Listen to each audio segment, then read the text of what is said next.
Hi, I'm Claire.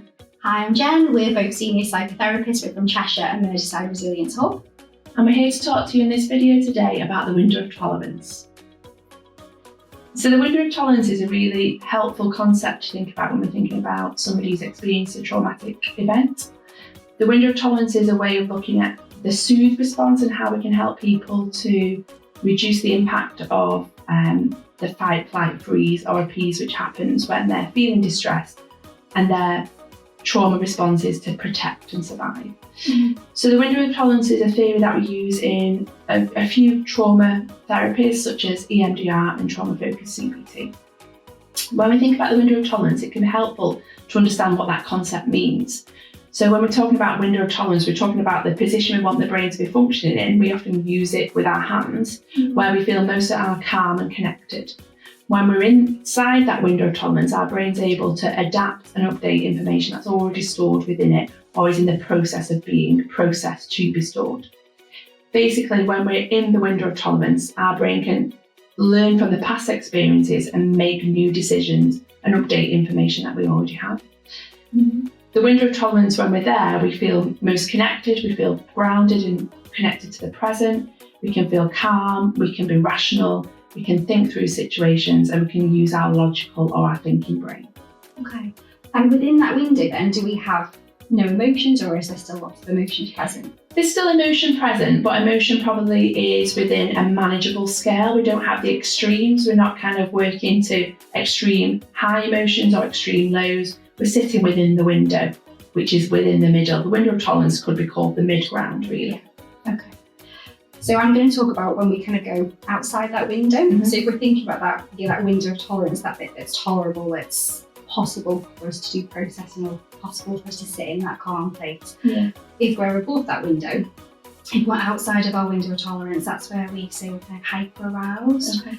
And that can often feel that sense where our anxiety is really high, we feel overwhelmed, we might have a huge sense of strong emotions like rage or anger. We might find it really, really hard to think clearly. We might be really focused on danger and threat, or we might find that it's really hard to think at all.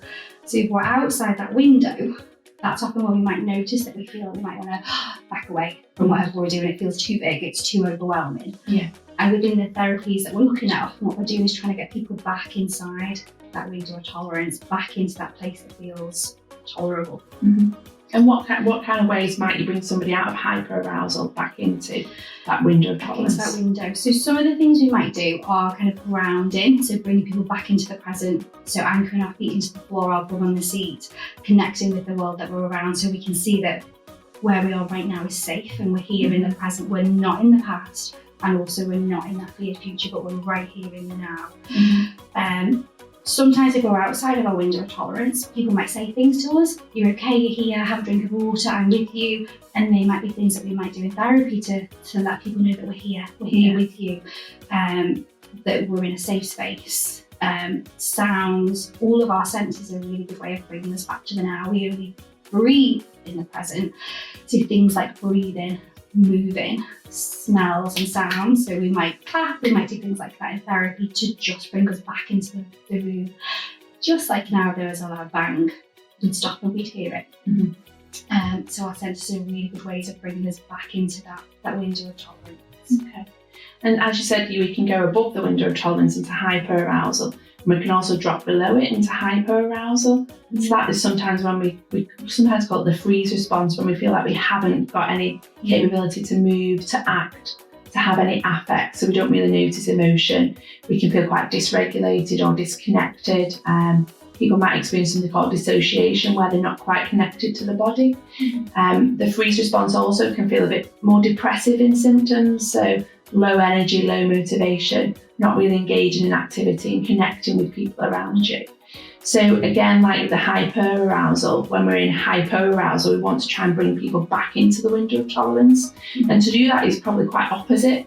What we want to do is re-energize and reactivate. So in therapy sessions, we might encourage people to engage the muscles. They might do some progressive muscle relaxation to tense and release the muscles, to allow the flow of blood to go back around the body to connect the body to the mind. It might be where we play catch, and we have a ball in sessions to do that, to try and get people connected and re-energised. We might get people to march on the spot or to do a light jog. And we'd encourage them, if they're outside therapy sessions, to spend time re-energising themselves so they go back up into the window of tolerance. We kind of connect with people to say sometimes when people have had a traumatic experience or multiple, their window of tolerance has shrunk. And what we want to do is help them to expand it again by helping them to get out of hyper or hypoarousal and back within the window of tolerance. So it's often the objective, and one of the first objectives of trauma-based therapy, is to help people to grow the window of tolerance and to spend more time being present within it, to feel more calm and connected. Okay, and I guess if the window is really small, it's not going to take much for them to be over or below it. And actually, the bigger it is, the more capacity we have to sort of be able to tolerate and to access. Absolutely. Okay. Well, thank you very much. Hopefully that's been helpful to learn a bit more about the window of tolerance. There's 37 videos in total looking at different elements of thoughts, feelings, behaviours and physical responses to distress and discomfort. We hope you find some help from them.